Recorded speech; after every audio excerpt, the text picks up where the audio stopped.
그러자 너희는 선생된 우리가 어떤 심판을 받을 줄 알고 선생이 많이 되지 말라.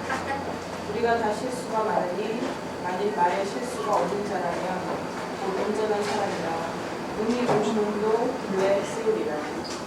우리가 말들의 입에 재갈 물리는 것은 우리에게 순종하게 하려고 또 온몸을 제어하는 것이라.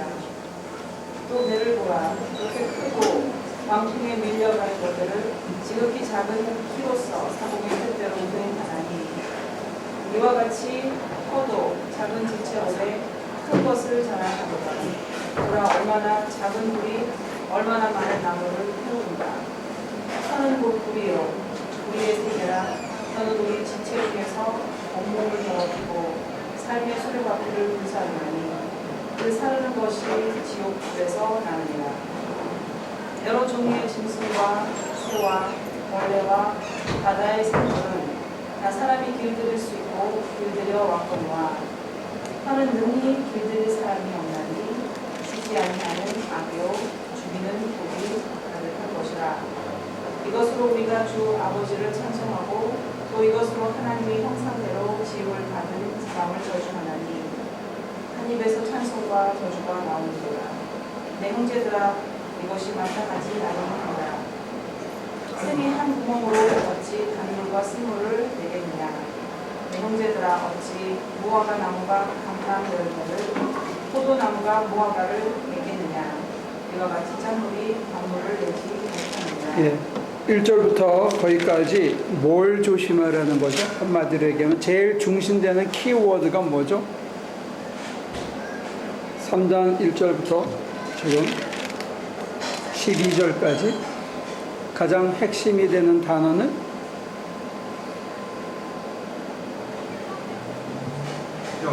혀. 예, 혀를 어떻게 하려는 거죠?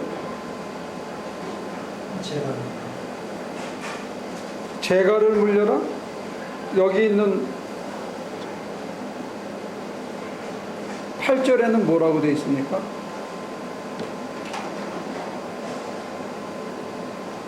혀를 어떻게 하라?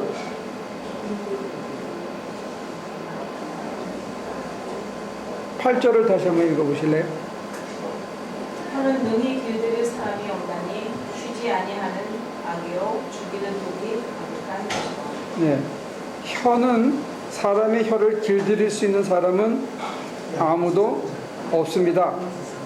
혀는 걷잡을 수 없는 악이며 죽음에 이르게 하는 독으로 가득 차 있습니다. 근데 이 혀가 굉장히 하는 일이 많거든요. 혀가 없으면 사실 먹기도 힘들잖아요. 전 어떤 분이 목젖이 없는 분을 봤어요. 후담에 걸려서 수술하느라고 목젖을 띄었어. 말을 못 하더라고. 소리만 나오지 알아들을 수가 없어.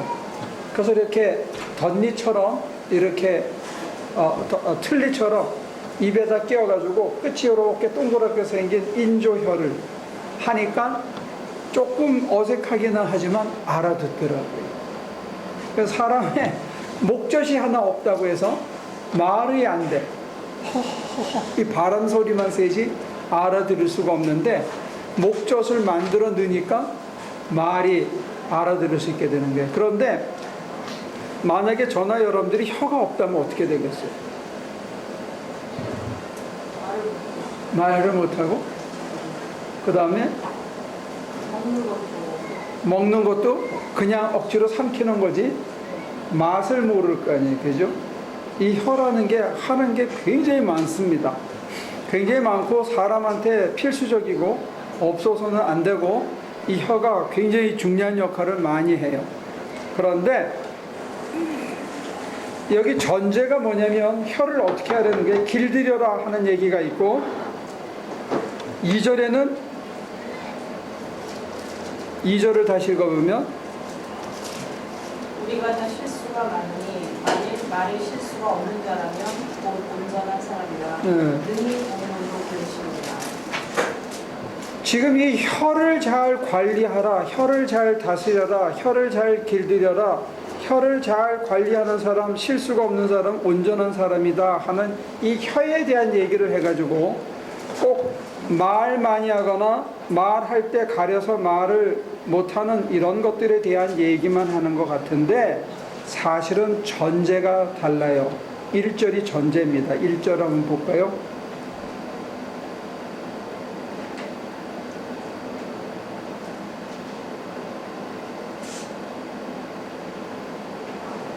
예. 내 형제들아 너희는 선생된 우리가 더 큰 심판을 받을 줄 알고 선생이 많이 되지 말라. 왜요? 뭘 하려고 설치지 말라는 거예요? 선생질 하려고 하지 마라. 옛말에 그런 게 있잖아요. 선생 변은 개도 안 먹는다. 그런데 선생질을 하다가 보면 어떤 일이 생기냐면 저도 제가 92년부터 선생질을 했으니까 28년 그러니까 지금이 2015년이나 그러면 92년부터 했으면 몇 년 한 거야? 23년. 23년 선생질을 하다 보니까 이게 자꾸 남을 가르치려고만 들어. 누가 말하면 틀린 꼴을 못 보는 거예요. 내가 아는 거하고 다르면 이걸 못 보는 거예요. 이게 아주 선생의 나쁜 습관인 것 같아요. 그런데 문제는 뭐냐면 내가 가르치는 이것이 우리가 교리고 뭐고 다 마찬가지인데 남을 가르친다는 이 가르침, 티칭이라고 했을 때 가르친다는 거는 잘 설명해서 이해시키고 교육시키는 이게 1차적인 목표일 거예요. 그리고 기독교 신학에서는 변증하는 게 있습니다. 기독교 신학이 우리의 기독교 신앙이 뭔지 설명할 뿐만이 아니라 우리를 다른 가르침으로부터 또 믿지 않는 사람으로부터 불신자나 비신자들로부터 우리를 변호하고 변증해야 되는 내가 뭘 믿고 있는지를 설명해내는 것 이게 가르침의 목적입니다. 그런데 세 번째가 뭐냐면 프리스크립션의 역할을 해야 됩니다. 치료 효과가 있어야 됩니다. 이게 굉장히 어려운 부분인 것 같아요. 뭘 가르치면 이 가르침대로 따라하면 어떤 일이 있어야 된다? 치료 효과가 있어야 된다. 치유되고 생명을 누려야 된다는 겁니다. 말씀대로 했더니 내가 정말 나았고 정말로 내가 생명의 환희를 누리고 산다 하는 게 보장이 돼야 되는데 선생질을 하다 보면 질문이 많아지니까 자꾸 연구만 하게 돼요. 자꾸 책만 읽게 돼요. 자꾸 고전을 들추게 돼요. 시간을 다 거기다 쏟아요. 그러면 많이는 아는데 이 사람이 한 가지가 빠졌어. 뭐가 빠졌죠? 네? 연구를 많이 해. 그래서 깊이 묵상하라고 깨달았어. 그래서 사람들에게 많이 가르쳤어요. 이게 전업이 되면 뭐가 빠지죠? 현실성. 어떤 현실성? 뭐가 빠지냐면 자신한테 적용해 보는 게 빠져요.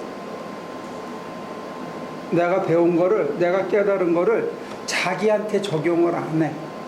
근데 자기한테 적용하려면 첫 번째 뭐가 필요하죠? 아까 설교 시간에 한 대로 한다면 자기한테 적용하려면 맨 먼저 뭐가 필요하지? 내가 지금 힌트를 막 주고 있는데도 못 봐.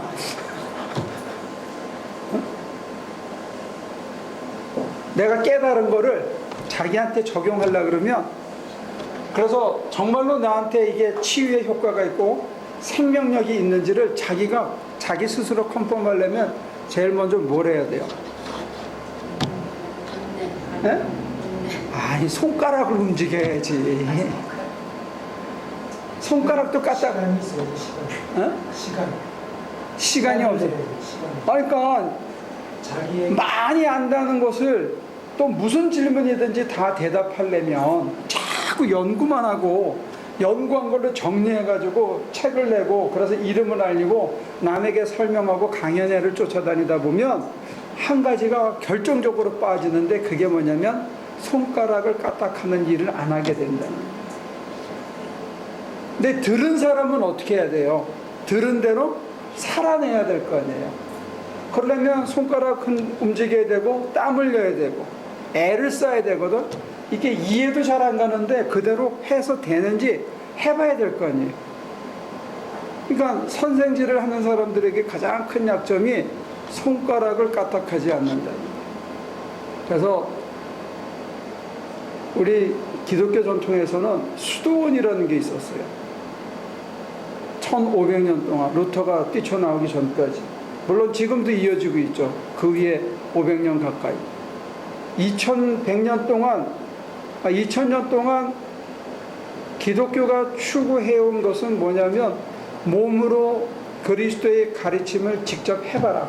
이게 수도원 전통이에요.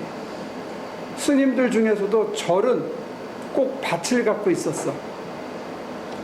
왜 밭을 갖고 있었죠?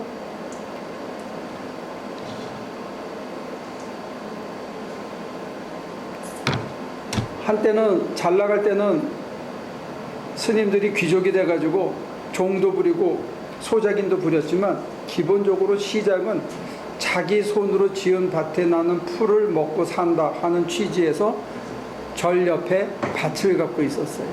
그래서 자기 손으로 땀 흘리고 손가락을 움직이고 애를 쓰는 것을 반드시 가리켰다는 거예요. 그러니까 그게 선생질을 하면서 빠지기 쉬운 게 바로 이 부분입니다. 두 번째, 선생질을 하다가 보면 알게 모르게 남을 무시하기 쉽습니다. 그래서 선생하는 사람들이 절대로 써서 안 되는 단어가 있어요. 여러분들 상상해낼 수 있습니까? 선생질하는 사람은 쓰면 안 되는 단어.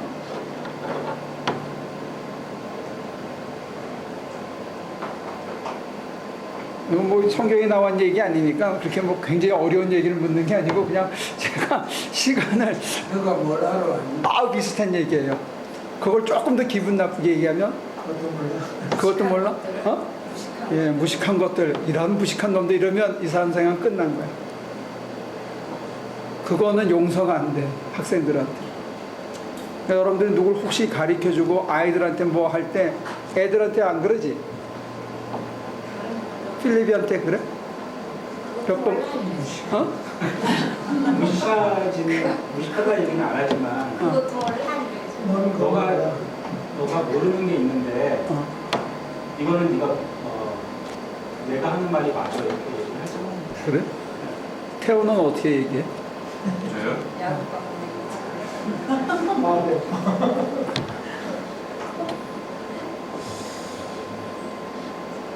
내가 왜 물어봤냐면 지금 필립이 아빠가 한 거는 굉장히 인내를 가지고 풀어서 늙어서 하는 대답인 것 같아. 보통 자기 아들들한테 그렇게 안 하거든. 그래서 물어본 거야. 평범한 우리 전태호 집사는 뭐라고 생각하시나요?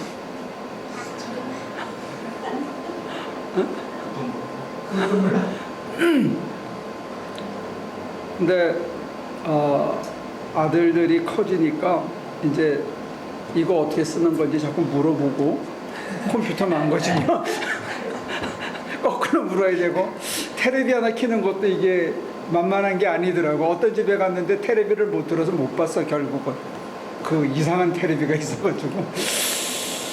그러니까 이제는 아들들한테도 함부로 얘기하면 이게 안 되는 거야. 그래서 여러분들이 이 무식한 놈, 또 아이들한테 이것도 몰라 이런 단어 이제 천천히 조심해서 쓰시면 안 돼요. 그걸 다 받게 돼 있어요. 어? 그러니까 아직 우리 아들은 저한테는 이렇게 아버지는 이것도 몰라 이런 소리는 못하지만 표정은 그래. 표정은. 컴퓨터는 제가 먼저 만졌는데 걔 태어나기 전부터 우리는 컴퓨터 썼잖아요. 근데도 이제는 야, 이 노인네가 맛이 간대 이런 눈으로 쳐다보기 때문에 이게 금방 역전되는 것 같아요. 문제는 그런 내용은 다 사라지는데 한 가지 안 사라지는 건 뭐냐면 자기가 가르치는 대로 살아서 자기 안에 치유의 능력과 생명의 환희가 받던 그 삶은 사라지지 않는다는 거예요. 무슨 말인지 알겠어요? 머리도 점점 맛이 가기 때문에 치매가 오고 그래가지고 점점 잃어져 버리고 새로운 발전되는 정보에 대해서 아둔해지고 다 떨어지게 돼 있는데 자기 몸에다가 손가락을 움직이고 땀을 흘리고 가슴을 찢으면서 했던 이 환희, 자기 치유, 아, 이 사람 사는 게 이렇게 사는 거구나 하는 그 감동은 나이가 지나도 사라지지 않는다는 거예요. 그러면 그 다음에 자연스럽게 혀를 조심할 수 있게 된다는 거예요. 혀를. 그러니까 혀만 관리하려고 뭐 어떤 분 그런 분 봤어요. 김 무슨 동 목사님은 입에 자갈을 물고 다녔어. 설교 시간에만 빼고 성경 공부 시간에만 빼고 밥 먹는 시간 외에는 입에 자갈을 넣고 다녔어. 왜냐하면 쓸데없는 얘기 안 한다고. 아까 요 뒤에 나오죠. 거룩한 찬양의 노래를 드리는 것도 거룩한 말을 하는 것도 이 혀고 악한 말을 하는 것도 혀기 때문에 그 비는 시간에 악한 말을 안 하기 위해서 자갈을 물려다녔는데 제가 이 본문을 보면 그렇게 한다고 되는 게 아니고 여러분과 제가 자기가 배우고 깨달은 대로 이걸 살아내서 자기 몸에 새겨지면 그 다음에는 내 부족을 알기 때문에 함부로 애들한테도 얘기 안 하게 된다는 거예요. 그게 하루아침에 되는 것 같지는 않습니다. 내가 실제로 살아보면 이게 쉽지 않다는 걸 알고 살아보면 이게 얼마나 어렵고 힘든 줄 알기 때문에 남에게 함부로 못하고 남이 빨리 그까지 쫓아오기를 기대하지도 않게 되는 거죠. 그러니까 여러분들이 들으면 한번 해보는 거예요. 이게 맞는지. 해보지 않고는 사실은 이건 다 죽은 가르침이다. 이 전제가 있은 다음에 지금 혀의 얘기를 하고 있다는 걸 기억하면 좋겠습니다. 단순히 혀만 관리해서 되는 건 아니에요. 깊은 깨달음이 있고 탄식이 있고 감사가 있고 찬미가 있을 때 이 혀가 저절로 조절이 되어진다는 거예요. 근데 이제 그 과정 노정에 한 가지 팁이 있는데 2절과 5절을 다시 읽은 다음에 제가 잠깐 말씀을 부연하죠. 누가 읽어보시겠습니까? 2절부터 5절까지. 우리는 다 실수를 많이 저지릅니다. 그분이 말에 실수가 없는 사람은 온몸을 다스릴 수 있는 온전한 사람입니다. 말을 부리려면 그 입에 재갈을 올립니다. 그리하여 우리의 말이 온몸을 끌어다닙니다. 보십시오. 배도 그렇습니다. 배가 아무리 커도 또 거센 바람에 밀려도 매우 작은 피로 조종하여 사공이 가고자 하는 곳으로 끌고 갑니다. 이와 같이 혀도 몸에 작은 지체이지만 엄청난 일을 할 수 있다고 자랑합니다. 보십시오. 아주 작은 돌이 굉장히 큰 소리를 태웁니다.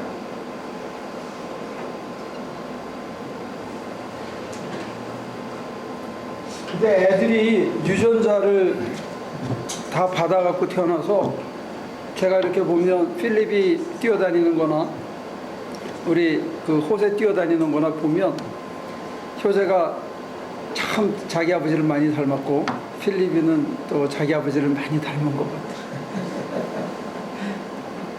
어쩌면 그렇게 서로 닮았는지 몰라.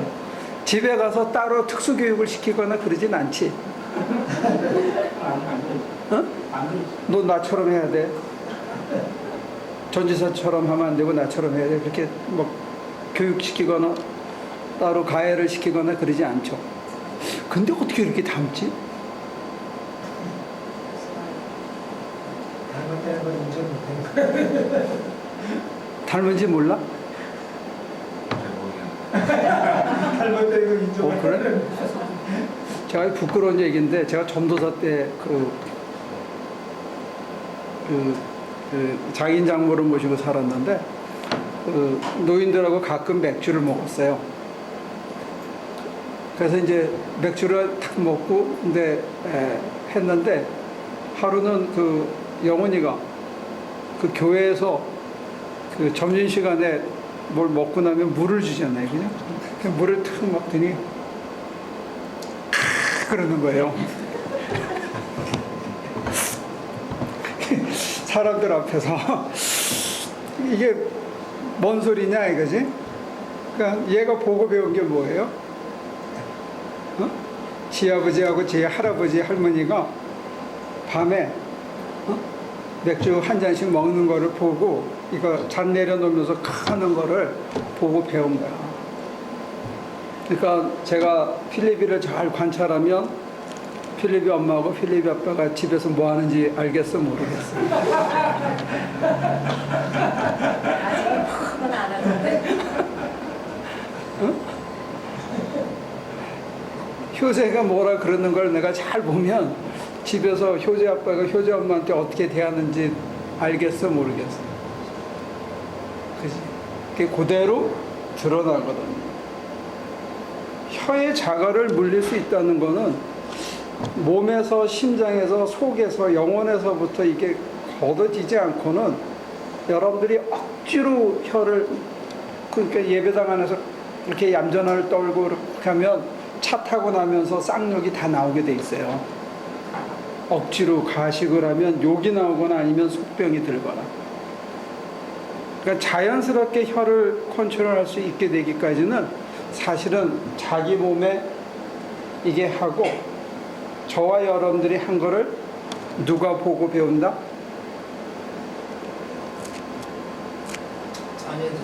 자녀들이 보고 배운다. 제 친구 목사님 중에 한 분이 우리 일반 목사들보다 목소리가 한 4배 정도 커요. 근데 딸이 하나 있고 아들이 둘 있는데 다 목소리가 커. 사모님도 닮았나 봐. 그래가지고 그 집에 가서 서로 부르면서 얘기하는 거 보면 꼭 싸우는 것 같아.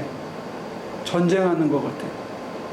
목소리가 큰 집, 소리 지르는 집은 자식들이 그대로 따라하더라. 정말 많이 닮았어. 그러니까 여러분들이 내 혀를 잘 관리할 수 있다. 내 심장을, 내 속을 잘 관리할 수 있다는 거는 나만 관리하는 게 아니라 결국은 내 주변에 있는 가족들하고 특히 자녀들을 관리를 한다는 거예요. 이게 굉장히 중요한 겁니다. 근데 다시 얘기하지만 혀는 혀만 관리하려고 해서 관리되어지는 게 아니더라는 거예요. 결국은 자기 인품입니다. 인품을 관리하지 않으면 혀만 관리하기는 참 어렵다는 사실이에요. 그리고 우리가 무슨 짓을 하든지 간에 우리 아이들은 보고 배운다는 거예요. 여러분들이 그런 의미에서 뿌린 대로 거두게 되어 있습니다. 자, 그래서 5절 후반부부터 다시 보면 이제 부언에서 계속 얘기하는데 5절부터 12절까지 같이 봅니다. 이와 같이 혀도 부모의 작은 지체이지만 엄청난 일을 할 수 있다고 자랑합니다. 보십시오. 아주 작은 불이 굉장히 큰 힘을 태웁니다. 그런데 혀는 불이요. 혀는 불의 세계입니다. 혀는 우리 몸의 한 지체이지만 온몸을 더럽히며 혀가 어떻게 온몸을 더럽히죠?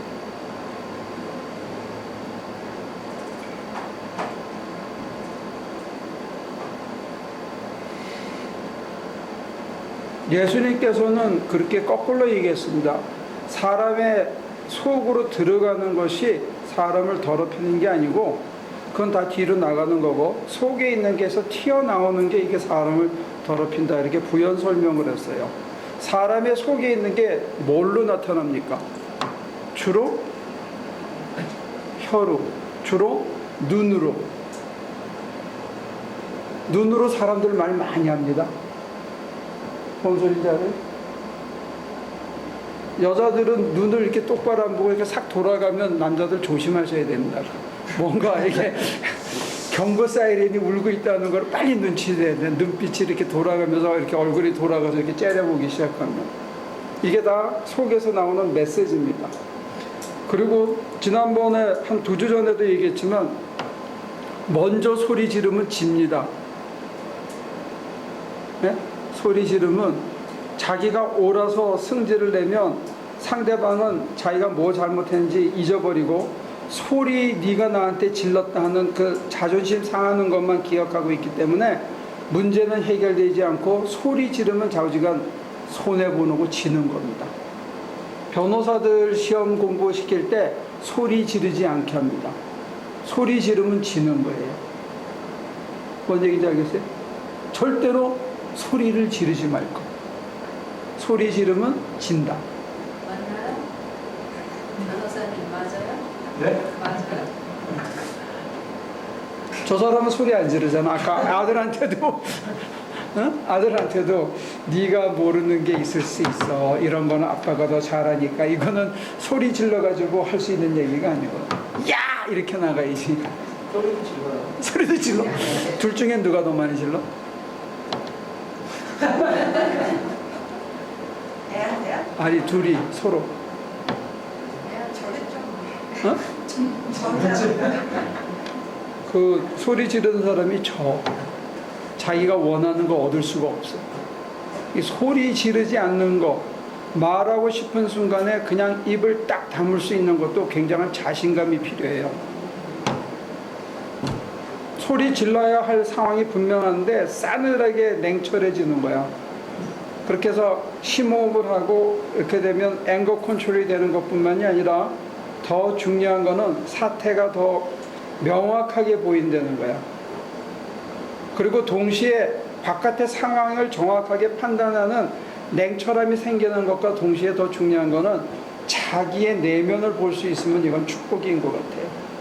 내가 왜 이 상황을 이렇게 생각하고 있는지를 객관화시켜서 볼 수 있고 내 부족과 잘못이 뭔지를 볼 수 있으면 사람이 훨씬 치유의 효과를 가질 수 있습니다.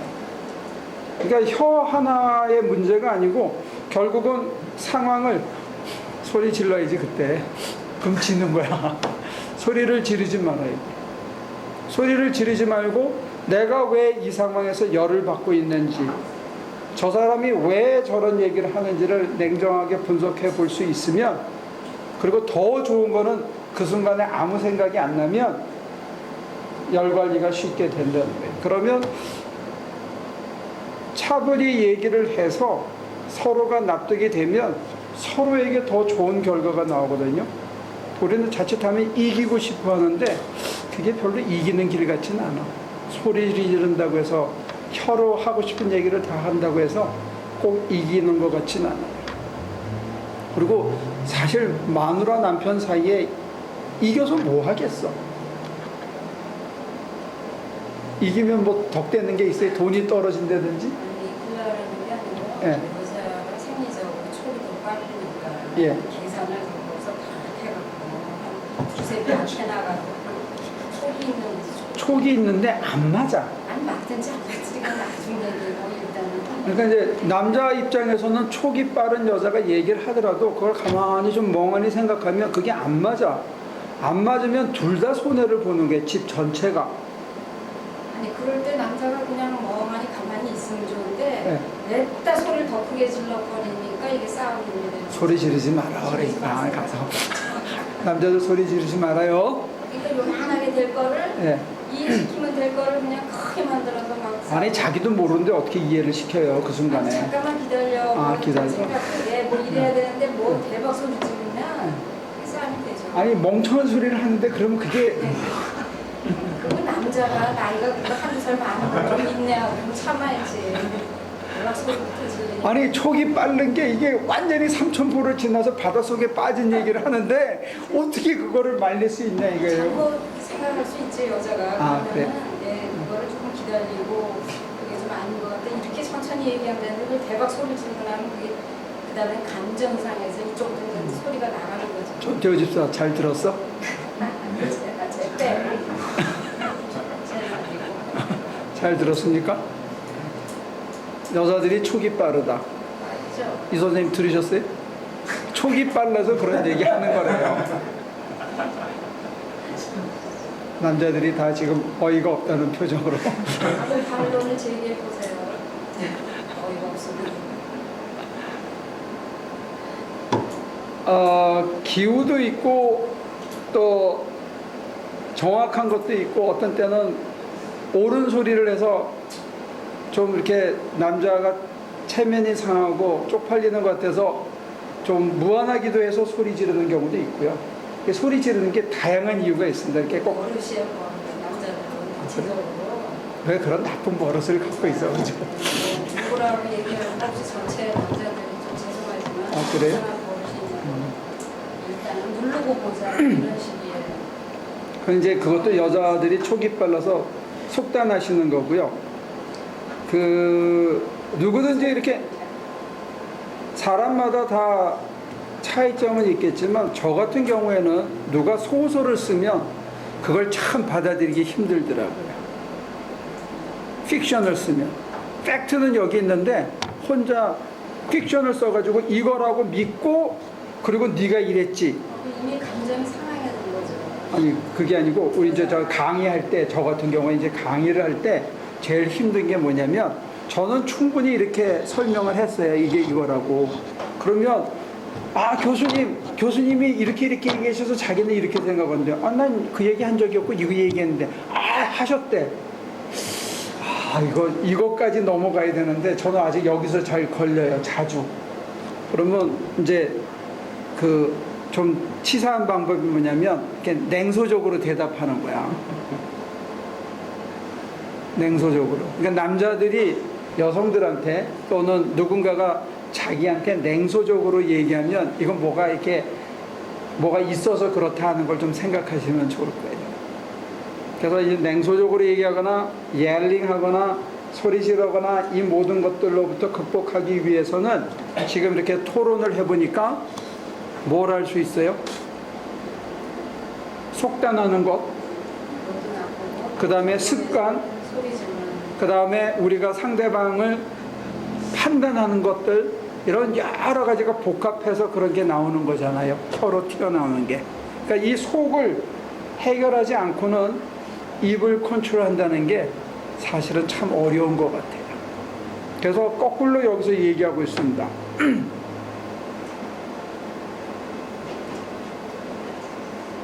7절 다시 읽어볼까요? 7절, 8절. 들짐승과 새와 기는 짐승과 바다의 생물들은 어떤 종류든지 모든 사람이 길들이고 있으며 그리로 놓았습니다. 그러나 사람이 혀를 길들일 수 있는 사람은 아무도 없습니다. 혀는 걷잡을 수 없는 악이며 죽음에 이르게 하는 것으로 가득 차 있습니다. 네. 이 혀가 사람을 참 상하게도 하고 이 혀가 사람에게 격려의 말을 통해서 사람을 살리기도 하더라고요. 혀가 참 중요한 건 사실인 것 같아요. 네, 제 입에서 늘 좋은 말이 나오고 격려의 말이 나오고 이게 수긍하는 말이 나오기까지가 사실은 참 쉽지가 않아요. 이번에 우리가 수련회를 갔는데 목회자들이 아침에 카톡을 하나 탁 받았어. 그 식당에 바퀴벌레가 나오니까 아침 식사가 여기서 하는 게 곤란하겠습니다. 이렇게 카톡이 하나 온 거예요. 이거 먹으라는 얘기야? 먹지 말라는 얘기야? 어떻게 하라는 얘기예요? 먹지 말. 먹으려면 감안해서 먹고 바퀴벌레가 있으니까 그거를 생각하면서 먹고 먹지 않을 사람을 바꿔놨습니다. 그런 거예요? 난 이해력이 짧아서 갔더니 왜 갔느냐? 요구르트는 있겠지. 그래서 요구르트를 하나 먹으러 아니면 과일을 먹으러 갔어요. 갔더니 요구르트는 없고 바나나가 있어서 바나나하고 커피를 하나 먹었는데 뭐라고 그러더라고. 그래서 제가 그랬어요. 후배들한테. 야, 사실 일을 하다가 보면 앞장서서 일을 하다 보면 다 현지 답사를 하기 전에는 상황이 그런지 저런지 알 수가 없잖아요. 그런데 주최하는 사람이 그렇게 얘기를 해버리니까 사실 아무도 이렇게 컴플레인을 할 수가 없더라고. 거꾸로 그 모든 예약을 하고 이런 사람한테. 근데 그 중에는 한국에서 오신 손님도 한 분 계셨거든요. 그래서 제가 얼핏 드는 생각이 그런 거였어요. 잘했어. 일단 다 잘했어. 왜 잘했냐? 집 떠나면 고생인데 오늘 끝나고 집에 가면 야, 우리 집에는 바퀴벌레가 없네? 그러면 집에 간 다음에 집이 좋아질 거 아니냐 이거지. 응? 우리 집에는 그래도 바퀴벌레는 없는 집이다 이거야, 그러면. 그래서 이제 그렇게 했으니까 걱정하지 마라. 그냥 좋게 생각하고 다 잘 된 거니까 우리 먹을 수 있는 사람은 다 먹자 그러고 말았는데, 그때 만약에 서로 컴플레인하고 그랬으면 좀 힘들었을 거예요. 그래서 우리 교회에 대해서 어떤 다녀간 목사님이 그런 얘기를 하더라고. 하나교회는 이상하다. 그래서 뭔 소리냐 그랬더니 자기가 밥을 여기서 퍼서 먹었는데 자기 와이프하고 자기하고 먹었대. 근데 생쌀이더래요. 그런 적이 있어? 어? 약간 서름. 근데 자기 밥은 거의 생쌀이더래. 근데 이렇게 눈치를 봤는데 다 그냥 먹는 거야. 손님이니까 먼저 먹으라고 생사를 먼저 먹은 거지. 아니, 나도 조금 포복하긴 했지만 그냥 먹었거든요. 근데 자기가 그거 먹으면서 뭐라고 교인들이 얘기해야 맞는데 아무도 얘기 안 하고 다 그냥 먹더라는 거야. 그래서 이상한 교회다. 그러고 자기가 생각했다는 거죠. 근데 교회라는 데가 누가 한 사람이 이거 서럽네 그러면 맞장구 쳐서 다 얘기하게 돼 있어요. 한마디 하면 이건 서럽다, 물이 질다, 뭐하다, 다 얘기하게 됐는데 그냥 먹으면 또 먹고 말지, 집에 가서 또 안 먹나? 한 끼 먹는 거지. 그렇잖아요? 근데 여러분들이 생각을 그렇게 돌리면, 전태호 집사 소리 안 질러도 돼 이제는. 성경도 그에 들어가면 다 소화되고 다 있게 돼 있는데 그렇죠. 그렇게 생각하시면 아내나 자식들이 하는 것도 그렇게 생각하면 그 에너지를, 싸우고 긴장하고 경쟁하는 그 에너지를 딴 데 쓸 수 있어. 그냥 놀러 가자든지 바다 구경을 가자든지 아니면 우리 걸어서 산책을 하든지 이런 데 쓸 수 있는 에너지로 우리가 바꿔줄 수가 있는데, 둘이 긴장관계를 하고 짜증을 내면 서로 반목하면서 서로 한 집에 있으면서도 이렇게 서로 이렇게 가야 되잖아요. 그거 힘든 거라고. 사실 세식도 많이 하는데 건강들은 아무도 아니지. 그래서 그런지 이제 우리 교회는 생밥을 먹고도 아무도 얘기가 없어서 자기가 굉장히 그게 인상에 남았다. 목사가 설교한 내용은 전혀 인상이 안 남았는데 교인들이 생쌀을 먹은 거는 인상에 남았다 그래. 이게 이겁니다. 프리스크립션이라는 거예요. 신앙은 디스크립션만이 아니고 설명하는 것만이 아니고 이게 사람을 변화시키는 힘이 있어야 된다. 사람이 변화되면 그 다음에는 혀를 관리할 수밖에 없는 거죠. 이 둘이 같이 가는 거예요. 그러니까 일단 쏟아놓고 나면 주워 담기 참 힘듭니다. 쏟아놓고 나면.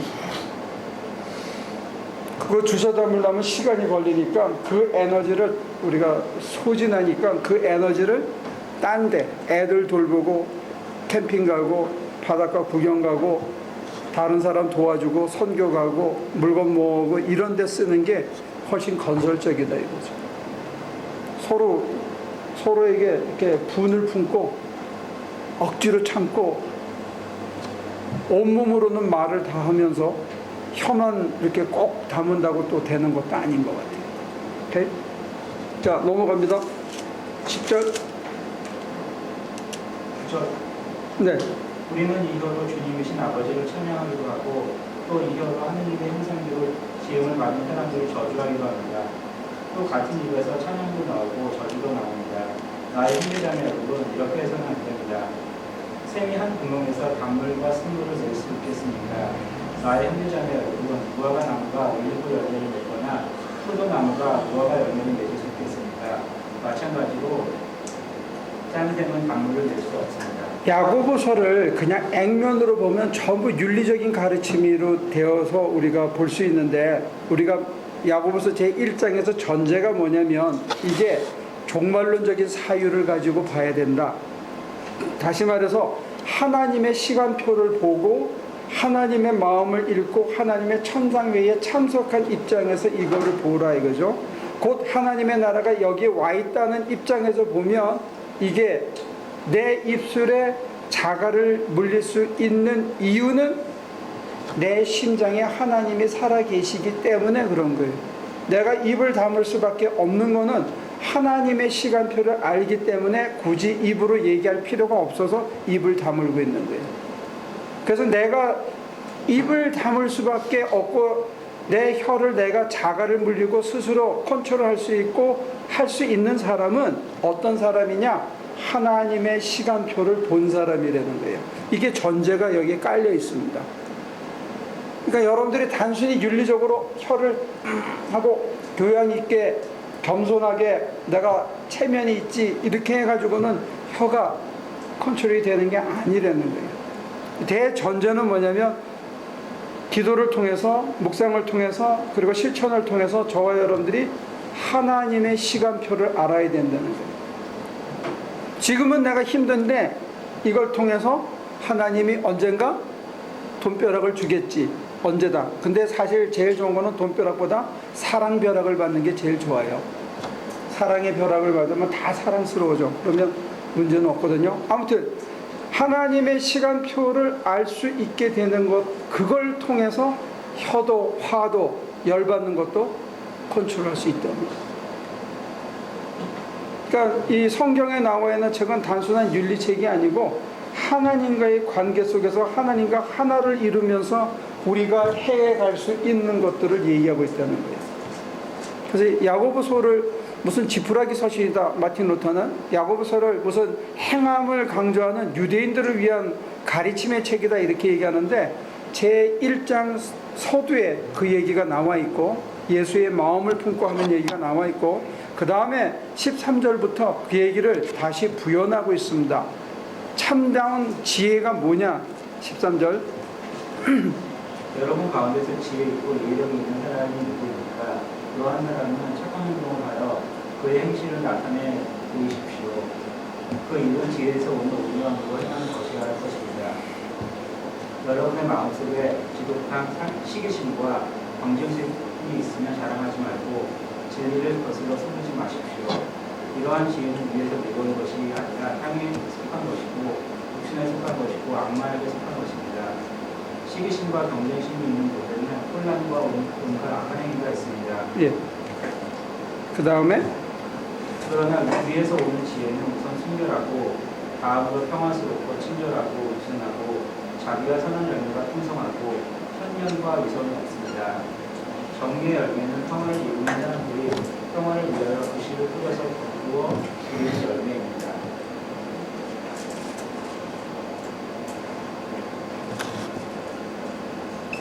시기심과 경쟁심, 그 다음에 내가 이기려는 마음에서 나오는 이런 것들은 세상에 속한 지혜라는 거예요. 져주고 기꺼이 받아주고 하면 내 마음이 순결해지고 평화로워지기도 하고 바이스 벌사예요. 내 속에 순결하고 평화로운 마음이 있으면 굳이 이겨야 되겠다는 생각을 할 필요가 없죠. 유교에서도 그러잖아요. 인자무적이라고. 근데 여기서도 지금 똑같은 얘기를 하고 있는 것 같아요.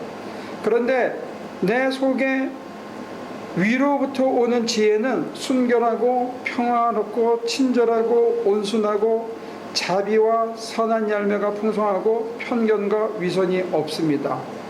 이 얘기하고 바울이 얘기한 성령의 열매하고 많이 비슷하죠. 우리들은 바울 서신은 믿음을 강조하고 야고보 서신은 행위를 강조하는 식으로 대칭해서 설명을 쉽게 하는데 사실 위로 오는 지혜 때문에 내가 혀를 조절하고 위로 오는 지혜 때문에 내가 시기나 경쟁심으로 행하지 않고 온유하고 온순하고 순결을 가지고 행한다 하는 측면에서 보면 사실 이 둘은 서로 다른 얘기를 하고 있는 것 같지는 않아요. 그러면 3장 전체에서 보면 혀에 재갈을 물리려면 혀를 길들여 저와 여러분들이 온전한 사람이 되려고 한다면 먼저 뭐가 필요합니까?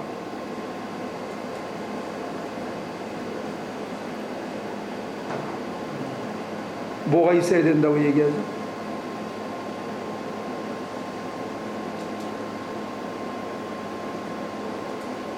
하나님의 심판표를 알 수 있는 사람이 그거는 1장에서 한 얘기고 3장에서는 그 얘기를 다른 말로 표현하고 있습니다.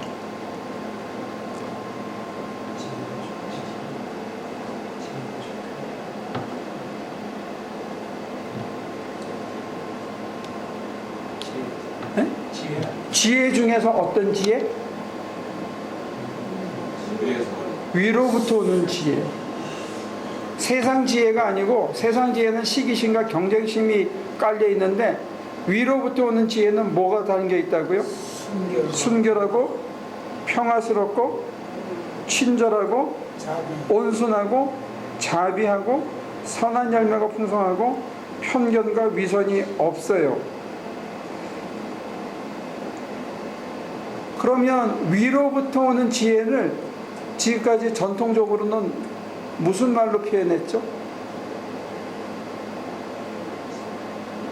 바울은 무슨 말로 했죠? 성령의 열매라고 얘기했죠.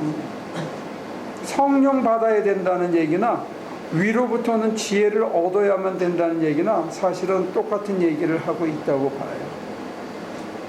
그런데 여기서 18절이 결론인데 18절이 굉장히 중요해요. 정의의 열매는 평화를 이루는 사람들이 평화를 위하여 그 씨를 뿌려서 거두어들이는 열매입니다. 네. 평화를 위해서 그 씨를 뿌려서 거두는 거예요. 정의라는 열매, 분배의 정의, 이웃을 향한 정의, 사랑의 실천, 자비, 친절, 온순, 순결, 평화, 이 모든 것들이 주어지는 거예요. 그래서 혀를, 재갈을 물리고 혀를 잘 다스려서 온전한 인간이 되려면 제일 먼저 뭘 해야 된다? 실천적으로는 뭘 해야 될까요? 네? 다음 주에 전부 재갈을 하나씩 갖고 와서 여기서 묶거나? 아니면 뭘 먼저 하려는 거예요?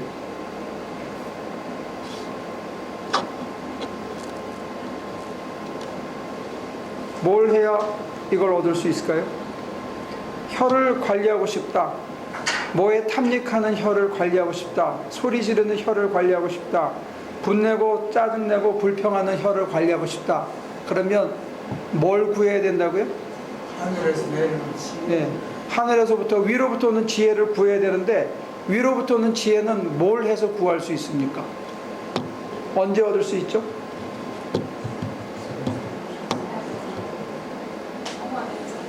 송어된 삶, 구체적으로는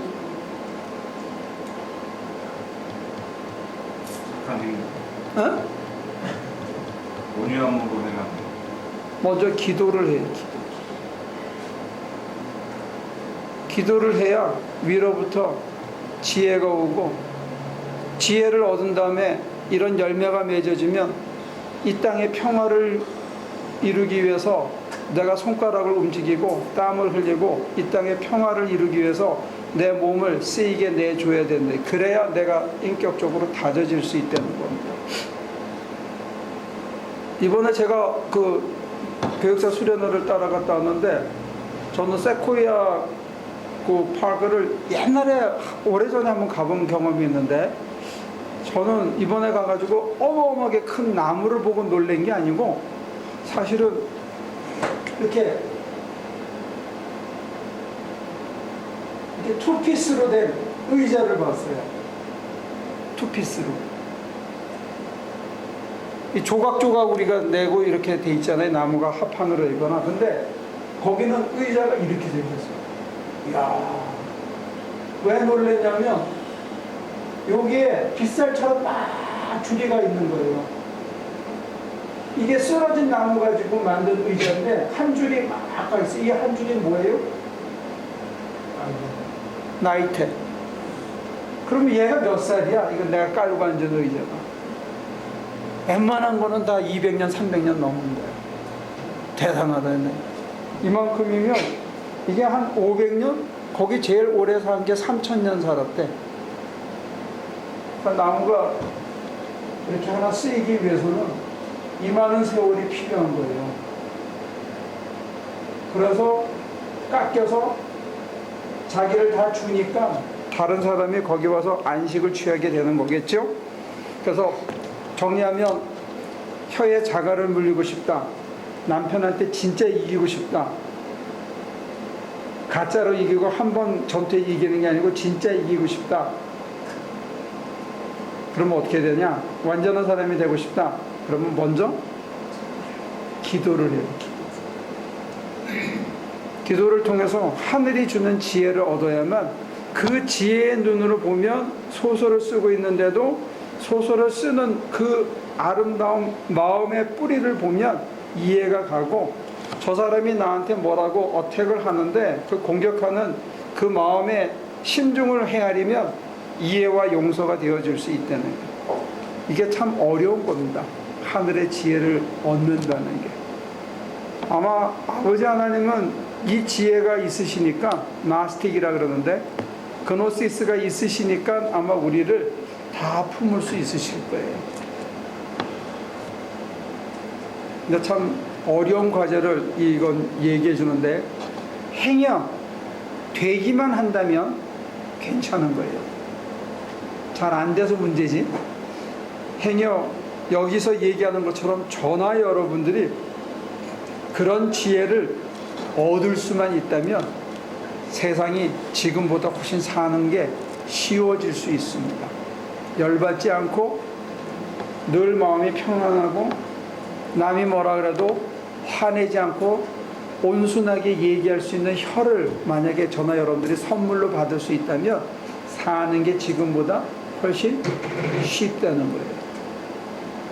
그래서 성서는 사실은 저나 여러분들이 쉽고 편하게 사는 길을 가르쳐 주는데 이게 얼핏 보면 굉장히 어렵게 보인다는 게 문제가 있고 고리타분해 보인다는 게 문제가 있기는 해요. 근데 다 정리를 하면 저와 여러분들이 뭘 받아야 된다고요?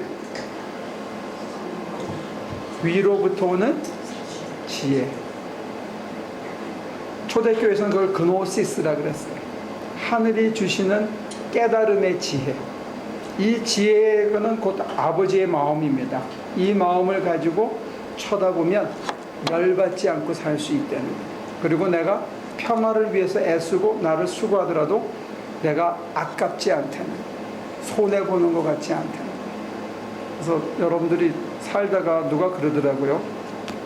여자는 억울하다는 느낌만 안 들면 견디고 살 수 있대.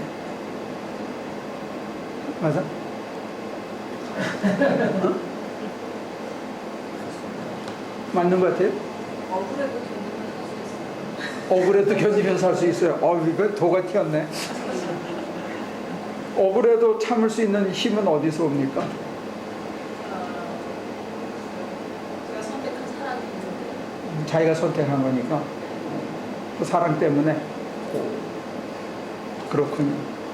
그래도 억울한 거 오래 참지 말아요. 안 되니까. 억울한 거 억지로 참지 말고 그 시간에 기도하세요. 기도하면 위로부터 지혜가 와서